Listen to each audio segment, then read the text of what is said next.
Monsieur Jean-Michel Jacques. Oui, bonjour messieurs, donc merci pour votre présentation. Alors j'ai plus déjà, il y a dans ce que vous nous avez relayé, il y a beaucoup de choses très importantes qu'on prend en compte, l'ouvoie, le rapprochement des familles, la gestion RH, et nous devons le prendre en compte. Par contre, je voudrais quand même recontextualiser un petit peu tout ce qui se fait. N'oubliez pas que pour la première fois depuis bien longtemps, le budget de la défense est augmenté cette année d'1,8 milliard. Donc il faut quand même le prendre en compte. Vous aviez un propos par rapport à la CSG, donc les soldats qui seront du coup encore une perte de pouvoir d'achat. Il faut le recontextualiser aussi. Sachez que la taxe d'habitation va disparaître, donc pour ces mêmes soldats, en fait, il y aura un gain de l'autre côté, et ils seront gagnants, en tout cas, sauf les gros salaires, donc peut-être que certains officiers ou généraux, ça ne sera pas le cas, mais pour la plupart, il y aura un gain dans leur pouvoir d'achat. Dans ce que vous relayez, j'ai pas entendu beaucoup de propositions, mais ce que vous relayez est très important, je l'ai dit en début, mais je pense que ce qui serait bien, c'est aussi que vous arriviez avec des axes de propositions, même si vous ne pouvez pas en avoir le détail, mais au moins pour nous donner des pistes, parce que vos députés qui sont là, nous sommes tous, peu importe notre couleur politique, à votre écoute, et nous sommes là aussi pour vous aider.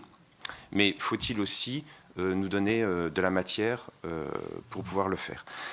Et je voudrais juste revenir sur le statut du militaire. Ça, c'est quelque chose que vous pourriez discuter tous ensemble. Alors, je me permets d'aller sur ce champ-là parce que moi-même, je suis ancien militaire. J'ai fait 24 ans d'armée.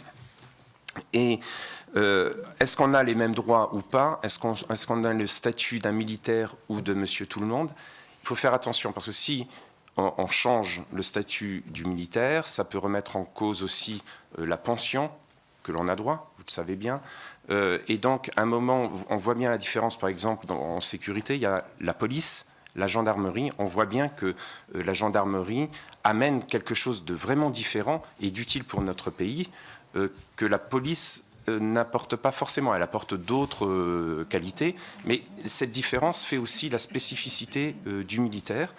Et puis, toujours dans le cadre du statut, on parle du droit à être élu local, par exemple, donc du coup devenir une personnalité politique ou un personnage politique.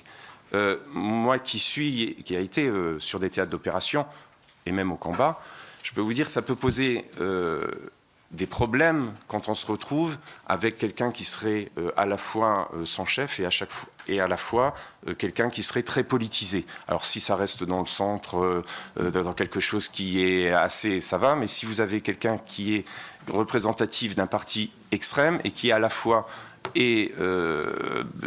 comment dire, chef d'un dispositif sur le terrain, ça peut poser problème aussi. Donc vous voyez, le statut du militaire, je pense qu'il faut le préserver aussi. Et attention, pas vouloir les mêmes droits, mais aller dans les spécificités en faisant des propositions. Je vous remercie. Et donc ma question, c'est où sont vos propositions ?